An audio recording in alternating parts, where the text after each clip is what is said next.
"Barbara, you need to see this. Your brother just sold your property." Those words from my lawyer hit me like a bucket of cold water on a Wednesday morning in Berlin. I was sitting in my small apartment, coffee halfway to my lips, trying to process what Douglas had just said over the phone. My name is Barbara, and I'm 27 years old. For the past 3 years, I've been working as a graphic designer for a marketing agency in Germany. I left Tampa right after college, chasing a dream of living abroad and experiencing something different from the life I'd always known. My parents had supported the move, even though my older brother Tyler made it clear he thought I was being irresponsible. He was 32, married with 2 kids, and had always positioned himself as the responsible one in the family. "What property?" I asked Douglas, setting my coffee down. My hand was shaking slightly. "Your grandmother's condo in Tampa. The one she left you in her will." I felt my stomach drop. Grandma Eleanor had passed away 6 months ago, and I'd flown back for the funeral. It had been devastating. She was the one person in my family who truly understood my need to explore the world, who encouraged me to take risks. But I had no idea she'd left me anything. "I didn't know about any condo," I said slowly. "Nobody told me." There was a pause on the other end. "Barbara, you were named as the sole beneficiary of that property in her will. It was a 2-bedroom condo in downtown Tampa, worth approximately $350,000. Your brother sold it last week for $320,000. My mind was racing. $350,000. That was life-changing money. That was enough to pay off my student loans, maybe even buy a small place of my own someday. And Tyler had just sold it? How is that even possible? I demanded. If it was left to me, how could he sell it? "That's what I'm trying to figure out," Douglas said. His voice was careful, measured. "I received the probate documents yesterday, and something doesn't add up. I'm looking into it now. But Barbara, I need you to not contact your brother yet. Let me investigate first." I agreed, though every fiber of my being wanted to call Tyler immediately and demand answers. Instead, I sat in my apartment, staring at the wall, trying to make sense of what was happening. Grandma Eleanor had always been special to me. While my parents were busy with their restaurant business and Tyler was focused on climbing the corporate ladder at some insurance company, Grandma was the one who sat with me for hours, looking at travel magazines and talking about all the places I wanted to see. She'd traveled extensively in her youth, before she married my grandfather and settled down in Florida. When I told my family I was moving to Germany, Tyler had been the loudest critic. "You're throwing away your future," he'd said at a family dinner. "What kind of career can you build over there? You're being selfish, leaving Mom and Dad to handle everything here."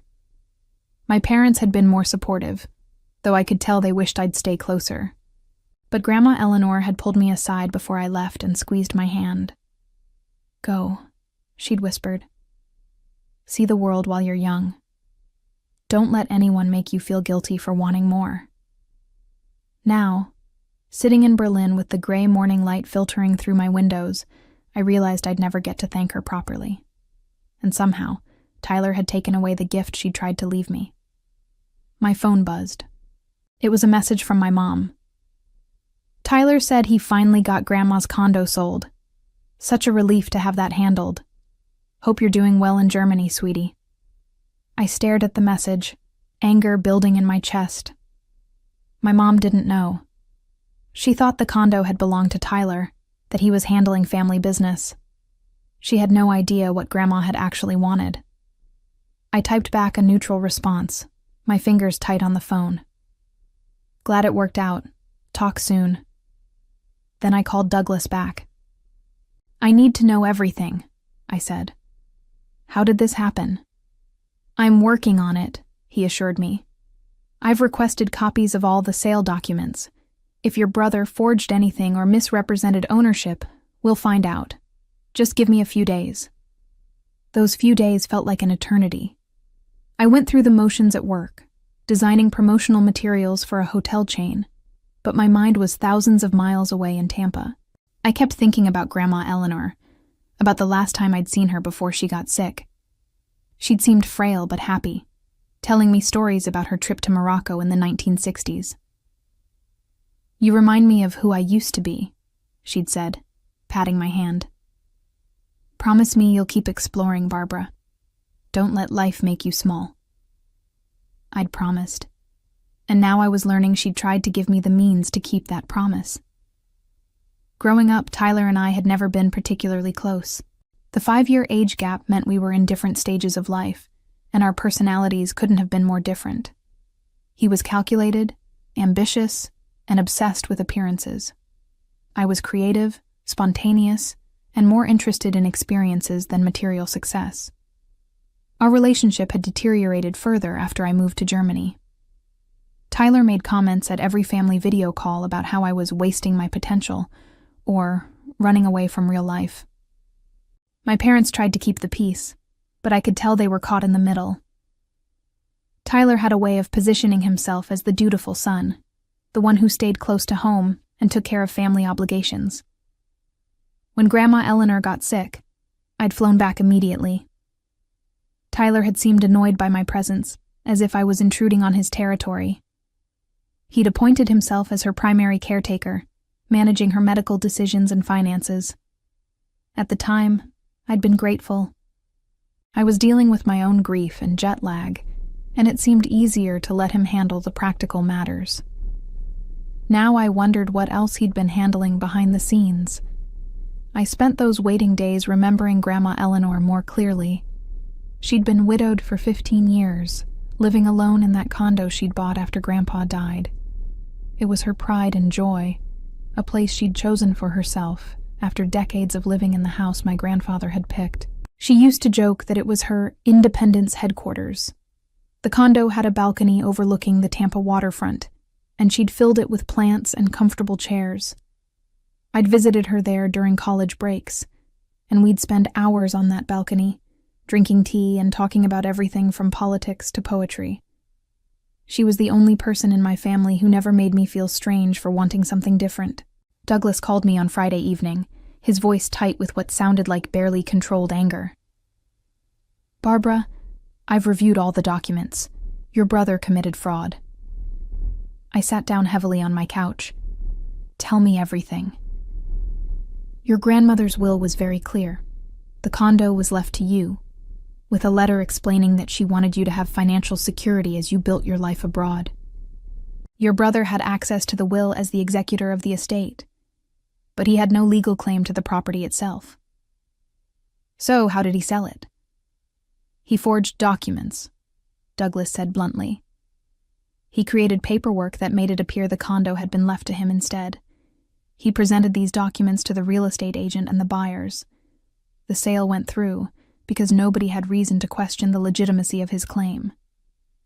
My hands were shaking. "That's illegal. Very illegal. It's fraud, forgery, and theft. The good news is that the sale can be reversed. The bad news is that this is going to get messy. Your brother has already spent some of the money." "How do you know?" "Because I did some digging. He put a down payment on a new house last week, a rather expensive one in a gated community. I'm guessing he was planning to use the condo money to upgrade his lifestyle." I felt sick. While I'd been working my regular job in Berlin, carefully budgeting every euro, Tyler had been stealing my inheritance to buy a bigger house for his family. "What do I do?" I asked. "First, I'm filing a legal complaint with the court in Tampa. This will freeze any remaining funds from the sale and begin the process of unwinding the transaction. Second, I need you to gather any documentation you have of your relationship with your grandmother, any emails or letters that might show her intentions. Third, and this is important, you need to be prepared for this to damage your family relationships. Your brother is going to fight this." "Let him fight," I said, surprised by the steel in my own voice. "He stole from me. He committed fraud." "I know, and we're going to prove it. But Barbara, your parents are going to be caught in the middle of this. You need to be ready for that." I thought about my mom's cheerful text, about how relieved she was that Tyler had handled the condo situation. She had no idea what he'd actually done. When the truth came out, It was going to devastate her. But I couldn't let Tyler get away with this. Not just because of the money, though that was significant, but because Grandma Eleanor had wanted me to have that condo. She'd made her wishes clear in her will, and Tyler had decided his wants were more important than her final gift to me. That weekend, I went through my emails and found dozens of messages from Grandma Eleanor. She'd learned to use email in her 70s, and we'd corresponded regularly during my time in Germany. I read through them now with tears in my eyes. In one email from 2 years ago, she'd written, "I'm so proud of you for following your dreams, Barbara. Your grandfather always said I gave up too much when we got married, that I should have kept traveling. I don't regret my life, but I want you to know that it's okay to want more. Don't let anyone tell you that ambition is unfeminine, or that wanting to see the world makes you selfish. You're the bravest person I know." In another, from just 8 months before she died, "I've been thinking about my will lately. I want you to know that I'm making sure you'll have security, no matter what. You're building a beautiful life in Germany, and I want to support that. Don't worry about the details now, but know that I'm taking care of you." I forwarded these emails to Douglas, along with photos from our visits and a birthday card she'd sent me that mentioned how proud she was of my independence. On Monday morning, Douglas called with an update. "I've filed the legal complaint. The court has frozen the funds from the sale, which means your brother can't access the remaining money. He's been notified of the legal action. Has he tried to contact you?" "Not yet, but I expect he will. Barbara, this is going to move quickly now. Be prepared for him to reach out to you directly." I wasn't prepared at all, actually, because what happened next was something I never could have anticipated. Tuesday morning in Berlin, which was Monday night in Tampa, my phone rang at 2 a.m.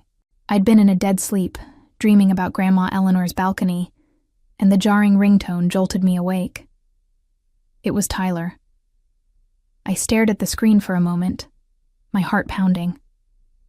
Part of me wanted to let it go to voicemail, but I knew I had to face this eventually. I answered. "Barbara, finally." Tyler's voice was jovial, almost manic. "I've been trying to reach you. Listen, I have amazing news." I sat up in bed, turning on the lamp. "What news?" "I sold Grandma's condo. Got a great price for it, too. And here's the best part. I'm going to give you $10,000 from the sale. You know, since you flew back for the funeral and everything. I figured you could use a little boost over there in Germany." I was speechless. He was actually bragging about it. He was calling me in the middle of the night to brag about stealing my inheritance, and then offering me a tiny fraction of it like he was doing me some enormous favor. $10,000, I managed to say. "I know, right? Pretty generous, considering I'm the one who handled all the estate stuff. I mean, you've been off in Europe this whole time, and somebody had to deal with the probate and the realtor and all of that. It's been a huge headache. But family takes care of family, you know." My hands were gripping the phone so tightly I thought I might crack the screen. "Tyler, when exactly did you sell the condo?" "Closed on it last week." "Why?" "And you're just telling me now?" He laughed. "Well, yeah. I wanted to make sure everything was finalized before I got everyone excited. You know how real estate deals can fall through at the last minute. But it's all done now. The money's in my account, and I'm ready to write you that check." "Your account?" I repeated slowly. "Well, yeah. I was the executor of the estate. It all had to go through me. But don't worry. I'm sharing the wealth. $10,000, Barbara. That's enough for a nice vacation or whatever you want to spend it on." I took a deep breath, trying to keep my voice steady. "Tyler, I need to ask you something. Did Grandma leave a will?" There was a pause. "Of course she did. Why?" "And what did it say about the condo?" Another pause, longer this time. "It left the estate to be divided among the family. Standard stuff." "Why are you asking all these questions? You don't trust me or something?" "I'm just curious about the details." "Well, you should have been curious earlier. Like when you decided to move halfway around the world instead of staying here to help with family obligations. I'm the one who's been dealing with all of this. I'm the one who sat with Grandma when she was dying. I'm the one who handled the funeral arrangements and the probate court and selling the condo. You flew in for 3 days and then went right back to your little adventure in Germany. His words stung, even though I knew they were manipulative. Yes, I'd been living abroad. But I'd talked to Grandma Eleanor every week. I'd been there for her in my own way, and she'd known that. She'd supported my choices. I'm grateful you handled those things, I said carefully. But I want to make sure I understand the will correctly. Who did it say the condo should go to? Barbara, it's 2 a.m. there, right? You sound tired. Why don't we talk about this later? I'll have Mom send you my bank details so you can receive the transfer. Okay? Tyler, I've gotta go. Kids have early swim practice tomorrow. Talk soon, little sis. He hung up before I could say anything else. I sat in my dark apartment, phone still in my hand, feeling a strange mixture of rage and something almost like pity. Tyler genuinely seemed to think he'd done nothing wrong, or maybe he knew exactly what he'd done, and was hoping I'd be too grateful for the $10,000 to ask questions. Either way, he'd just made a crucial mistake. He'd called me to brag about the sale, which meant he had no idea that Douglas had already filed the legal complaint. He didn't know that the funds were frozen, or that the court was investigating the forged documents. He thought he'd gotten away with it. I called Douglas immediately, despite the early hour. He answered on the second ring, sounding wide awake. He just called me, I said without preamble. Tyler just called to tell me about the sale. He offered me $10,000, like he was doing me a favor. Douglas was quiet for a moment. Did he say anything about the will or the ownership? He lied. He said the estate was supposed to be divided among the family. He made it sound like he was being generous by giving me anything at all. That's good, Douglas said. Good? It establishes that he's knowingly misrepresenting the terms of the will. Record any future conversations you have with him if you can. Everything he says could be useful in court. I felt a small surge of satisfaction. So what happens now? Now he's going to find out that the funds are frozen. His bank will notify him, probably sometime today, and then he's going to realize that someone has challenged the sale. My guess is he'll figure out it was you pretty quickly. And then what? Then things are going to get very unpleasant. Your brother is going to panic. He's going to try to spin a narrative to your family to make you look like the villain. He's going to claim this is all a misunderstanding or that you're being greedy. Be prepared for that. I thought about my parents, about how this was going to tear our family apart. But I also thought about Grandma Eleanor, about her final wish being ignored and violated by her own grandson. I'm prepared, I said. Let him try to spin whatever story he wants. We have the truth on our side. That's my girl, Douglas said approvingly. Now try to get some sleep. Tomorrow is going to be a big day. But I didn't sleep. I lay awake until dawn, watching the sky lighten over Berlin, thinking about Grandma Eleanor's balcony in Tampa, and wondering what she would say if she could see what was happening now. I had a feeling she'd tell me to fight, and that's exactly what I was going to do. The call came 36 hours later. I was at work, sitting in a conference room with my team, reviewing designs for a new restaurant chain campaign, when my phone started buzzing insistently in my pocket. I glanced at the screen. Tyler. Then my mom. Then Tyler again. Then a number I didn't recognize from Florida. I excused myself and stepped into the hallway, my stomach churning. This was it. He'd found out. I answered Tyler's call. Hello? What the hell did you do? His voice was shaking with rage. What the hell did you do, Barbara? I don't know what you're talking about, I said calmly, though my heart was hammering. Don't play stupid with me. The bank froze the money from the condo sale. They said there's a legal complaint filed against me. Did you do this? Tyler, I think we need to talk about Grandma's will. There's nothing to talk about. That condo was part of the estate, and I handled the estate. You have no right to interfere with this. No right. The condo was left to me, I said quietly. Grandma's will specifically left it to me. Not to you.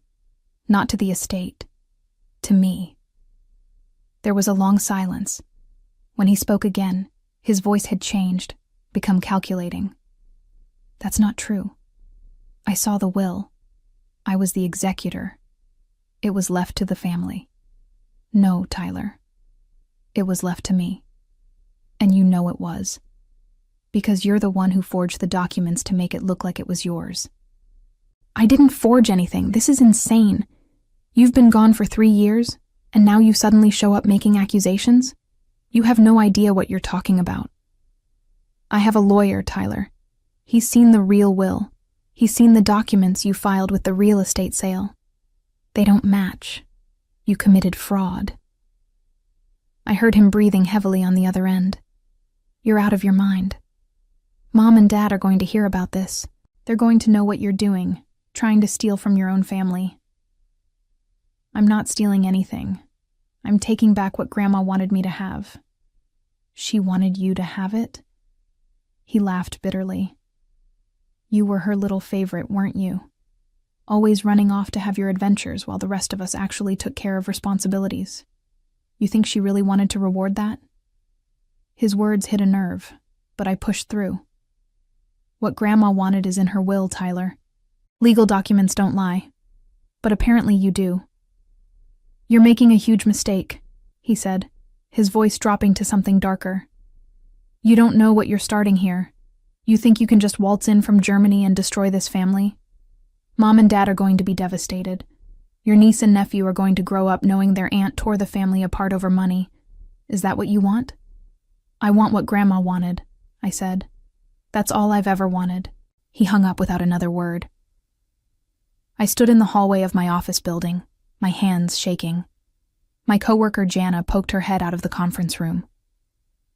Everything okay? Family stuff, I managed to say. I'll be right back. I went to the bathroom and splashed cold water on my face. This was really happening. I'd just accused my brother of fraud to his face. There was no going back now. My phone buzzed again. This time it was my mom, and I knew I couldn't avoid this conversation. I answered. Barbara, honey, what's going on? My mom's voice was confused, worried. Tyler just called me very upset. He said you're suing him? I'm not suing him, Mom. I'm filing a complaint about the sale of Grandma's condo. But why? Tyler handled all of that. He did such a good job with everything, all the estate matters. I don't understand why you're making problems now. I closed my eyes. Mom, did Tyler show you Grandma's will? Well, no, not directly. He explained it to us. He said everything was left to the family, and he was managing it as executor. That's normal, isn't it? Did you know that Grandma left her condo specifically to me? There was a pause. What do you mean, specifically to you? Her will stated that the condo was to go to me, just me, not to Tyler, not to be split up among the family. She left it to me, and she wrote a letter explaining why. That can't be right, my mom said slowly. Tyler told us he was selling the condo to settle the estate. He said you'd get a share of everything. He offered me $10,000, Mom. The condo sold for $320,000. Another long pause. There must be some confusion. Let me talk to Tyler about this. I'm sure there's an explanation. Mom, I have a lawyer who's reviewed all the documents. Tyler forged paperwork to make it look like the condo was his to sell. That's fraud. Barbara, that's a very serious accusation. Tyler would never do something like that. He's your brother. He's been nothing but responsible and helpful through this whole awful time with Grandma's death. I think maybe you're misunderstanding the legal process. Estate law is very complicated. I felt something crack inside me. Even now, even with evidence, my mother was taking Tyler's side. Mom, I'm not misunderstanding anything. Grandma wanted me to have that condo. Tyler knew that, and he decided to take it for himself. I think you need to think very carefully about what you're doing, my mom said, her voice getting firmer. You're accusing your own brother of a crime. Do you realize how that's going to affect this family? Your father is already upset. Tyler's wife is crying. The kids don't understand what's happening. And for what? Money. It's not about money, Mom. It's about respecting Grandma's wishes. Grandma would be heartbroken to see her grandchildren fighting like this. She loved both of you. Yes, she did. And she left me that condo because she wanted to support my life in Germany. She told me so, in emails. I have proof. I need to go, my mom said abruptly. Your father and I need to talk about this. But Barbara, I hope you'll reconsider what you're doing. Family is more important than property. She hung up before I could respond. I stood there in the bathroom, staring at my reflection in the mirror. My face was flushed, my eyes bright with unshed tears. This was what Douglas had warned me about. Tyler was already spinning his narrative, painting me as the greedy sister who'd abandoned the family and was now swooping in to steal from them. But I couldn't back down. Not when I knew the truth. Over the next week, things escalated in ways I hadn't anticipated. Tyler hired his own lawyer, who sent Douglas a letter claiming that I was harassing Tyler and making false accusations. The letter stated that Tyler had acted entirely within his rights as executor, and that any confusion about the will was due to my distance from the family and lack of understanding about estate law. Douglas sent me a copy of the letter with a brief note. Standard intimidation tactics. Don't worry. We have the documentation to prove everything. But it was hard not to worry when my phone was constantly buzzing with messages from family members. My Aunt Patricia called to say she was disappointed in me for attacking Tyler during such a difficult time. My cousin Jennifer sent a long text about how Tyler had always been there for the family and how I should be ashamed of myself.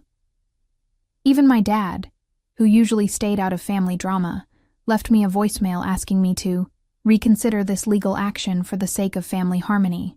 The only person who didn't contact me was Tyler himself. That silence felt ominous. At work, I was distracted and exhausted. The time difference meant I was getting calls from Florida late at night, and I wasn't sleeping well. My boss, Stefan, pulled me aside one afternoon and asked if everything was all right. Family issues, I said vaguely. Nothing I can't handle. If you need time off, you can take it, he offered. You've been with us for 3 years and never taken a real vacation. I thanked him but declined. Work was the only thing keeping me sane, the only place where I could focus on something other than the chaos in Tampa. Douglas called me on Thursday evening with an update. The court has scheduled a hearing for 2 weeks from now. Both parties will present their evidence, and the judge will make a preliminary ruling on whether the sale should be reversed. Do I need to be there? It would help, yes. Can you fly back to Tampa? I thought about my job, my apartment, my life in Berlin. Flying back to the States for a court hearing felt surreal, like I was being pulled back into a world I'd tried to leave behind. But this was about Grandma Eleanor. This was about justice.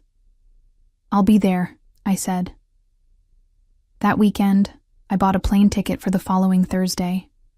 I'd stay with a college friend who lived in Tampa, avoiding my parents' house entirely. I wasn't ready to face them in person, not when they were still taking Tyler's side. On Monday, something unexpected happened. I received an email from someone named Patricia Williams, the woman who'd bought Grandma's condo from Tyler. The subject line read, "Questions about the property purchase." I opened it with trembling hands. Dear Miss Barbara, my husband and I purchased a condominium from your brother Tyler 2 weeks ago. We have recently been informed by our attorney that there may be legal issues with the sale. We are very concerned about this situation, as we sold our previous home to purchase this property and have already moved in with our children. We were under the impression that your brother was the rightful owner of the condominium. He presented all the necessary documentation, and our attorney reviewed everything before we proceeded with the purchase. We had no reason to believe anything was improper. Could you please contact me to discuss this situation? We are innocent parties in whatever dispute exists between you and your brother, and we are now facing the possibility of losing our home. Sincerely, Patricia Williams. I felt a wave of guilt and sympathy. These people had been caught in the middle of Tyler's fraud. They'd bought the condo in good faith, believing Tyler had the right to sell it. Now their lives were being turned upside down because of his lies. I forwarded the email to Douglas immediately. He called me within the hour. "This is actually good for our case," he said. "It shows that Tyler deceived not just you, but also the buyers. They're going to be witnesses to his misrepresentation. But what happens to them? Do they lose the condo? The sale will be voided, yes. They'll get their money back from the escrowed funds. They won't lose anything financially, though they will need to find another place to live. It's unfortunate, but they're victims of Tyler's fraud just like you are." I wrote back to Patricia, expressing my sympathy and explaining that I hadn't known about the sale until after it happened. I offered to connect her with Douglas so she could understand her legal options. She responded gratefully, saying she appreciated my kindness during what was clearly a difficult situation for everyone. The contrast between Patricia's gracious response and my own family's hostility was striking. Strangers were treating me with more respect than my own brother and parents. On Tuesday, I received a Facebook message from Tyler's wife, Jennifer. I'd always gotten along reasonably well with Jennifer, though we'd never been particularly close. Her message surprised me. "Barbara, I need to talk to you privately. Can we video chat sometime when Tyler isn't around?" I agreed, and we set up a call for Wednesday evening, which would be Wednesday afternoon in Tampa. When Jennifer's face appeared on my screen, I was shocked by what I saw. She looked exhausted, her eyes red-rimmed like she'd been crying. Her normally neat hair was pulled back in a messy ponytail, and she wasn't wearing makeup. "Thank you for talking to me," she said quietly. "I know things are really bad between you and Tyler right now." "I'm sorry you're caught in the middle of this," I said honestly. She shook her head. "Barbara, I need to ask you something, and I need you to be completely honest with me. Did your grandmother really leave that condo to you?" "Yes. I have a copy of her will. It's very clear." Jennifer closed her eyes for a long moment. "I was afraid of that." "You didn't know?" "Tyler told me the condo was his to sell. He said it was part of the estate he was managing as executor.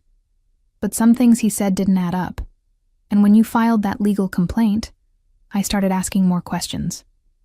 He got really defensive, really angry. That's not like him. Or at least, I didn't think it was like him." She paused, looking away from the camera. "Barbara, we're in trouble. Real trouble. Tyler used most of that money for a down payment on a new house. A much bigger house than we can actually afford. He told me it was fine because he'd invested well and had the money. But if the sale gets reversed and we have to give the money back, we don't have it. It's already tied up in this new property." My stomach sank. "Jennifer, I'm sorry, but I can't just let this go. Grandma wanted me to have that condo. Tyler had no right to sell it." "I know," she said, and tears started rolling down her cheeks. "I know, and I don't blame you. I'm not calling to ask you to drop the complaint. I'm calling because I think Tyler needs to face consequences for what he did. And I think I need to face the reality of who I married." Jennifer's confession opened a floodgate. Over the next hour, she told me things about Tyler that I'd never known, or perhaps had chosen not to see. She described a pattern of small deceptions over the years, each one rationalized away as protecting the family or making smart financial decisions. He'd taken money from his parents without telling her, claiming it was a loan they'd offered when actually he'd asked for it. He'd lied on loan applications, inflating his income. He'd convinced her to put their house solely in his name for tax purposes, that she later realized didn't make sense. "I've been making excuses for him," she said, wiping her eyes. "Telling myself that he's just ambitious, that he's trying to provide for us. But this thing with your grandmother's condo, it's different. It's not a gray area. It's clear-cut fraud, and he did it to his own sister." "What are you going to do?" I asked gently. "I don't know yet. I need to protect my kids. They can't grow up thinking this kind of behavior is acceptable. But Barbara, I want you to know that if your lawyer needs me to testify about anything Tyler said regarding the condo, I'll do it. I'll tell the truth." After we hung up, I sat in my apartment feeling a strange mix of vindication and sadness. I'd been right about Tyler's fraud, but learning the full extent of his deception, seeing how it affected Jennifer and their children, made me feel sick. This wasn't just about money anymore. It was about Tyler's entire character, about lies that had been building for years. Douglas called me the next morning with news. Tyler's lawyer wants to negotiate a settlement. They're proposing that Tyler pay you $150,000 to drop the complaint and let the sale stand. "Absolutely not," I said immediately. "That condo is worth more than that, and it's not about the money anyway. It's about what Grandma wanted." I told him you'd say that. "But Barbara, I want you to understand what rejecting this settlement means. It means going to court. It means your entire family will be forced to take sides publicly. Tyler's lawyer is threatening to make this very ugly. They're planning to argue that your grandmother was mentally incompetent when she wrote the will, that you manipulated her." I felt anger surge through me. "That's disgusting. Grandma was completely lucid. We have years of emails proving that." "I know, and we'll present all of that evidence. But they're going to try. They're going to put your relationship with your grandmother under a microscope. They're going to make you defend every conversation, every visit, every gift she ever gave you. It's going to be emotionally brutal. Let them try," I said firmly. "Grandma deserves better than having her final wishes ignored because Tyler wanted a bigger house." "All right," Douglas said. "Then we go to trial. I'll inform Tyler's lawyer that we're rejecting the settlement offer." The hearing was set for Monday.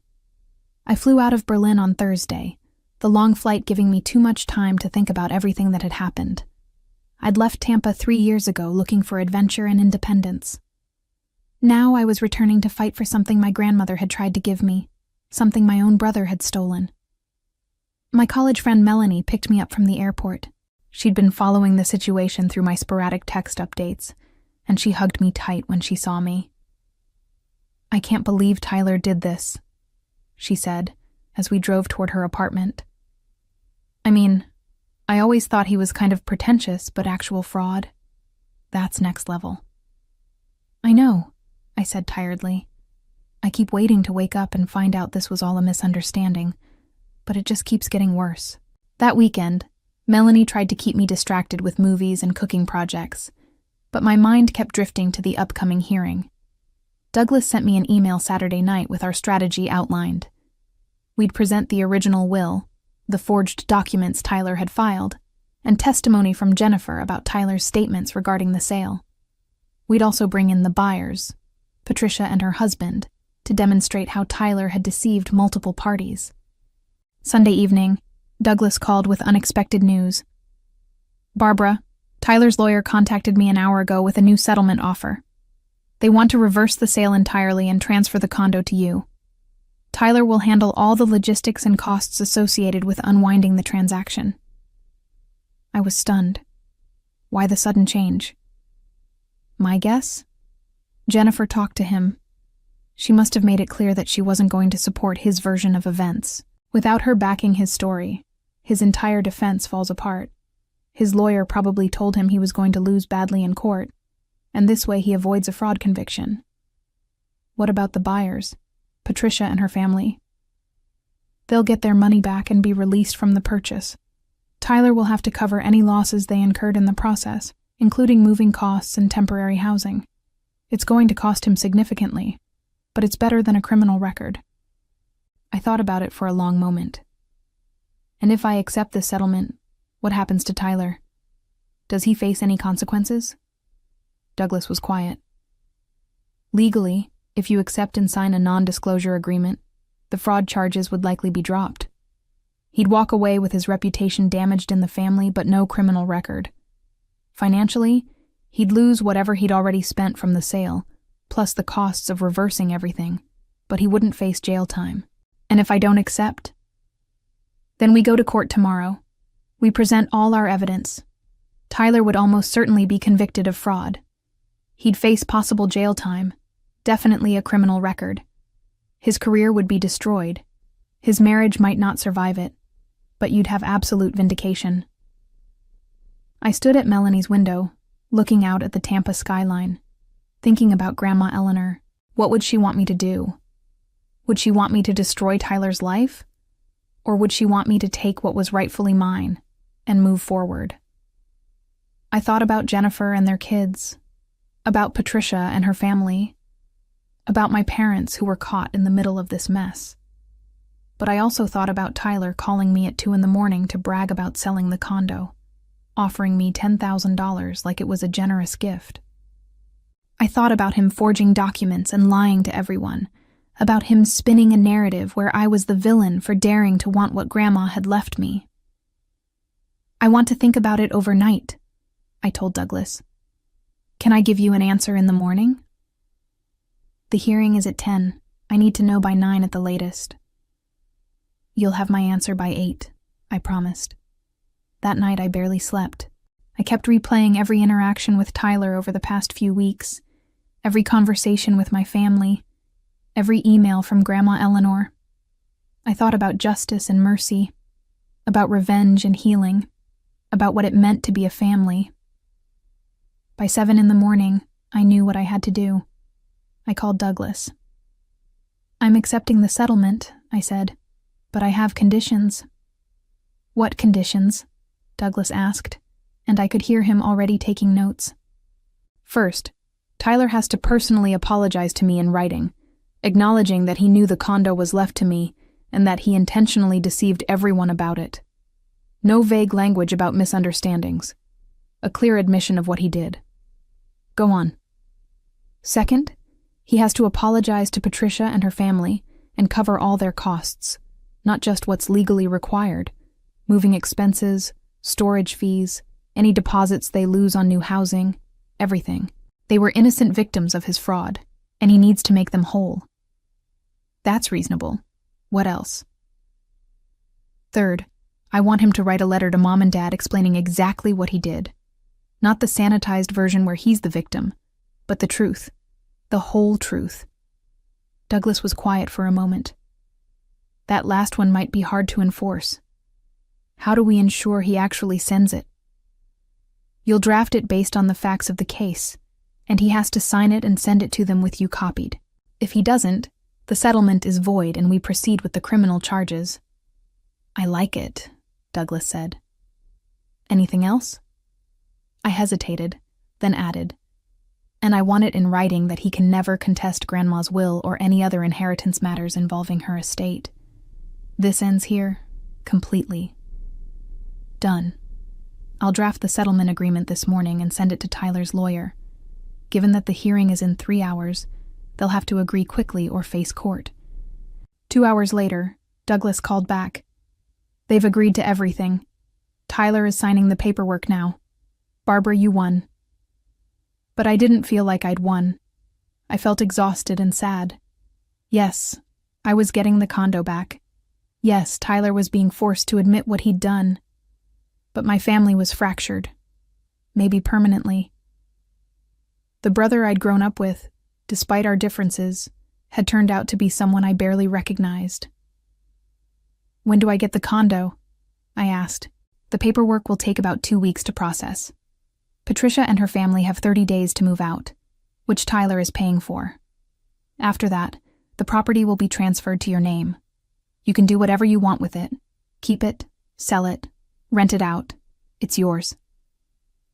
I met with Douglas in person that afternoon at a cafe near Melanie's apartment. He handed me a folder with all the settlement documents, including Tyler's written apology. I opened it with shaking hands. Dear Barbara, it read, I acknowledge that our grandmother Eleanor's will specifically left her condominium to you as sole beneficiary. I was aware of this provision when I acted as executor of her estate. Despite knowing her wishes, I falsified documents to make it appear that the property had been left to me, and I proceeded to sell it without your knowledge or consent. I deceived you, our parents, the buyers, and all parties involved in the transaction. My actions constituted fraud and violated the trust placed in me as executor. I apologize for the pain and confusion I have caused. I am taking full responsibility for unwinding this transaction and ensuring that Grandma's wishes are honored as they should have been from the beginning. Tyler. It was clinical, legal, and yet reading those words, seeing my brother admit to fraud on paper, made everything real in a way it hadn't been before. This wasn't a misunderstanding or a family squabble. Tyler had committed a crime against me, and now he had to face it. He also sent the letter to your parents this morning, Douglas said quietly. I have the confirmation. I nodded, unable to speak. I thought about my mom receiving that letter, reading Tyler's admission of what he'd done. Part of me felt vindicated, but part of me just felt sad for what our family had become. What happens now? I asked. Now you wait for the property transfer to be completed. Patricia and her family are already making arrangements to move. Tyler's handling all of that directly. You don't have to do anything except decide what you want to do with the condo once it's yours. I spent the next week in Tampa, avoiding my parents' calls. I wasn't ready to talk to them yet. I met with Patricia and her husband to apologize for the disruption to their lives, and they were remarkably gracious about the whole situation. We're just glad the truth came out, Patricia said. We could have been stuck in a legal nightmare for years. Your brother did wrong, but at least he's making it right now. I visited Grandma Eleanor's condo one afternoon, standing outside and looking up at the balcony where we'd spent so many hours talking. Patricia had invited me to come inside, and I walked through the rooms, seeing how she'd decorated the space. It was different from how Grandma had kept it, but I could still feel her presence there. This was a good home, Patricia said softly. We were happy here, even if it was brief. I hope whoever gets it next will love it as much as we did. I thanked her and left, already knowing what I was going to do with the property. On my last day in Tampa before flying back to Berlin, Jennifer asked to meet me for coffee. We chose a neutral location, a busy Starbucks where neither of us was likely to run into family members. She looked better than she had during our video call, more composed, though I could still see the stress in the lines around her eyes. I wanted to thank you, she said once we'd ordered and sat down, for not pushing for criminal charges. I didn't do it for Tyler, I said honestly. I did it for you and your kids, and for Grandma, because I think she would have wanted peace more than revenge. Jennifer nodded slowly. Tyler and I are separating. I'm taking the kids and moving in with my parents for a while. I need space to figure out if this marriage is salvageable, and honestly, I'm not sure it is. Finding out about the condo was just the final straw in a pattern I'd been ignoring for too long. I'm sorry, I said, and meant it. Don't be. This is Tyler's doing, not yours. You just wanted what was rightfully yours. The fact that Tyler turned it into this massive deception, that's on him. She paused, stirring her coffee absently. He's a mess right now. He had to sell the new house at a loss because we can't afford the mortgage without the condo money. He's humiliated at work because word got around about the fraud allegations. And our parents, well, they're not speaking to him much these days. I winced. How are they doing? Your mom called me crying yesterday. She said she never imagined Tyler would do something like this, that she doesn't know how to face you after taking his side so completely. Your dad is angry, mostly at Tyler, but also at himself for not questioning things more. They haven't called me, I said quietly. They don't know what to say. They're ashamed. They defended Tyler when you were telling the truth, and now they have to live with that. We sat in silence for a moment, sipping our drinks. Finally, Jennifer spoke again. "What are you going to do with the condo?" "I'm selling it," I said. "I can't keep it, not with all these memories attached to it now. But I'm going to use the money the way Grandma wanted, to build my life in Germany. I'm thinking about starting my own design studio, maybe taking on international clients. The money will give me security to take that risk." Jennifer smiled faintly. "She'd like that. Eleanor always said you were the brave one, the one who dared to want more than what was expected.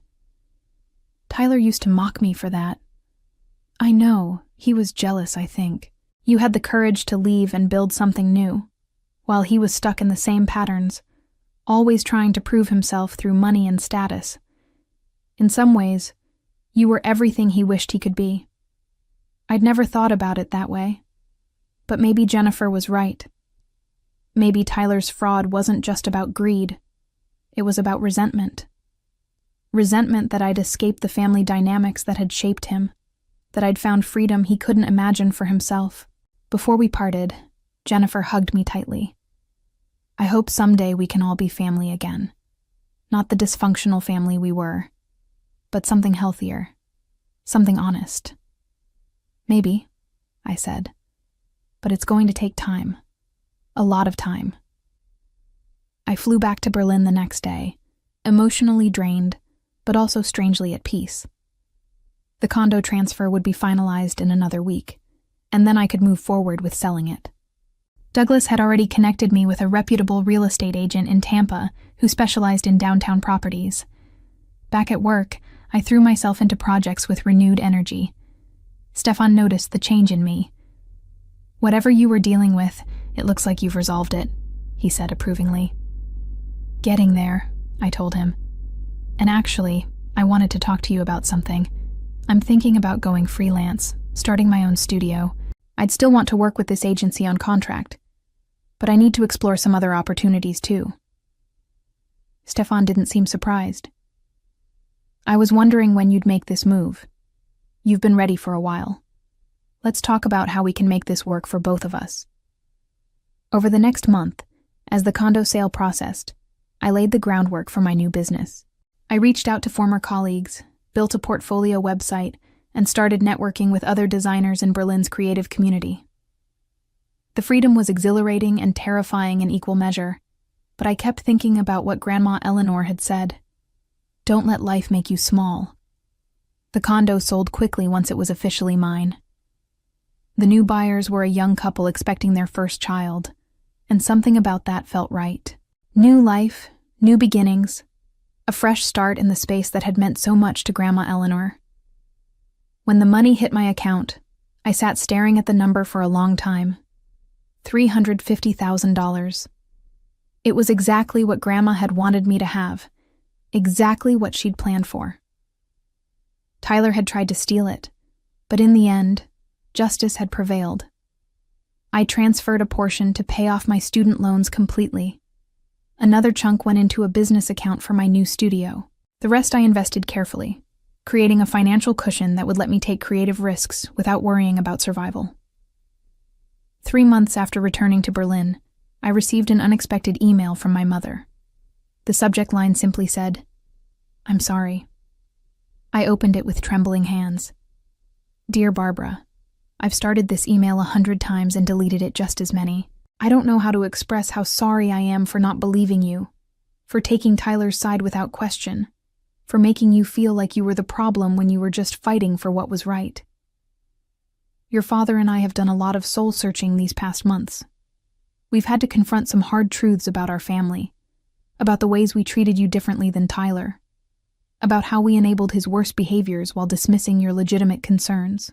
There's no excuse for what we did. You deserved our support and our trust, and we failed you. Tyler's fraud wasn't just a betrayal of you. It was a betrayal of your grandmother's wishes, and that makes it even worse. She wanted to take care of you, to give you security as you built your life abroad, and Tyler tried to take that away. We should have questioned him. We should have asked to see the will ourselves. We should have listened when you told us something was wrong. I understand if you can't forgive us right now.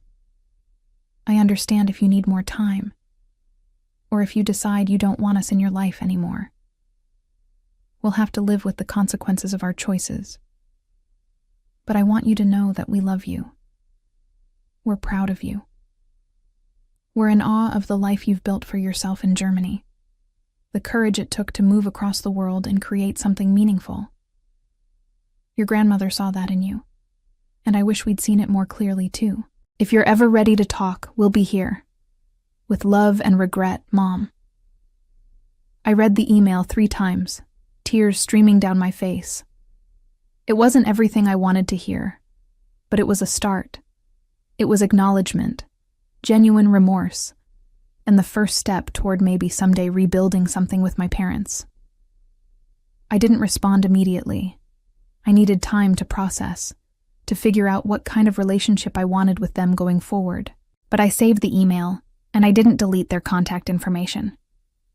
The door wasn't closed forever. My new design studio launched in November, 6 months after the whole condo situation began. I called it Eleanor Creative, a tribute to my grandmother and the gift that had made it possible. My first client was a boutique hotel chain in Austria, followed by a sustainable fashion brand in Copenhagen. The work was challenging and fulfilling in ways my previous job had never been. I hired an assistant, a talented young designer named Petra, who reminded me a bit of myself at her age, hungry to prove herself and full of creative ideas. We worked well together, and slowly my little studio grew. On what would have been Grandma Eleanor's 85th birthday, I took a day off and went to a park near my apartment. I brought a thermos of tea and sat on a bench, thinking about her balcony in Tampa, about all our conversations, about the life she'd lived and the legacy she'd left behind. "Thank you," I whispered to the wind. "Thank you for seeing me, for believing in me, for giving me the chance to build something real. I won't waste it." A few weeks before Christmas, I received a package from Florida. Inside was a small box with a note from my mother. "This was your grandmother's. She would want you to have it." I opened the box and found Grandma Eleanor's watch, the delicate silver one she'd worn every day. On the back was an engraving I'd never noticed before. "The world is waiting." I put the watch on immediately, feeling the weight of it on my wrist, the history it carried. It was a reminder of where I'd come from and where I was going. Tyler never contacted me directly. Through Jennifer, who I stayed in occasional touch with, I learned that he'd taken a lower-paying job after losing his position at the insurance company. The fraud allegations, even though charges were never filed, had damaged his reputation in the industry.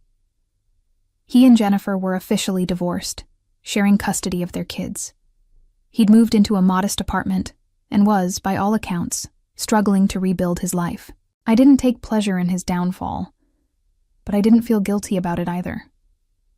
Tyler had made his choices, and those choices had consequences. He'd tried to steal from his own sister, to violate his grandmother's final wishes, and he'd gotten caught. The fact that he was facing repercussions wasn't my doing, it was his. My relationship with my parents slowly, tentatively began to heal. We video called occasionally, brief conversations that were awkward at first, but gradually became easier. They'd never fully understand my life in Berlin, but they were trying. That was something. 1 year after Grandma Eleanor's death, I returned to Tampa for a memorial gathering organized by some of her old friends. My parents were there, and we hugged stiffly, but genuinely. Tyler wasn't invited, which everyone understood. After the memorial, my mom pulled me aside. "I wanted you to know that your grandmother left me a letter to give you if anything ever happened with the condo. She must have suspected Tyler might try something. She wrote it 6 months before she died." My mom handed me an envelope, yellowed and sealed. I opened it with shaking hands.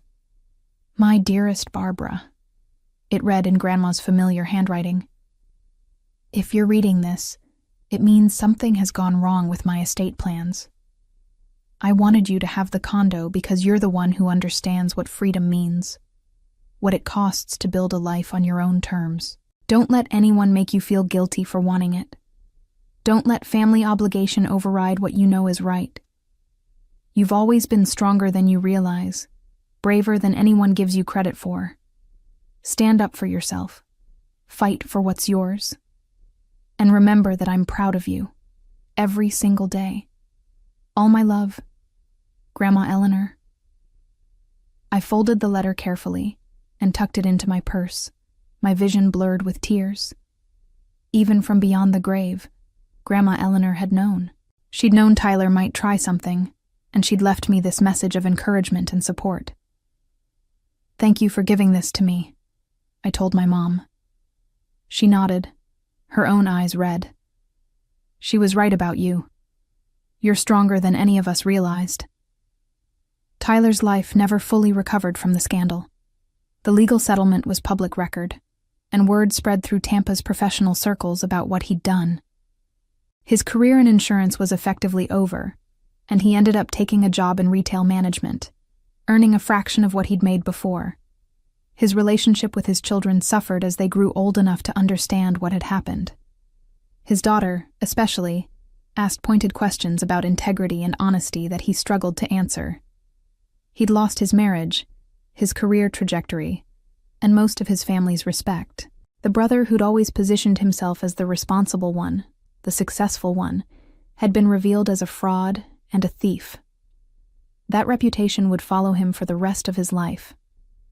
2 years after everything happened, I stood on a rooftop terrace in Berlin at a launch party for a major project my studio had completed. I was wearing Grandma Eleanor's watch and a dress I'd bought without worrying about the price tag.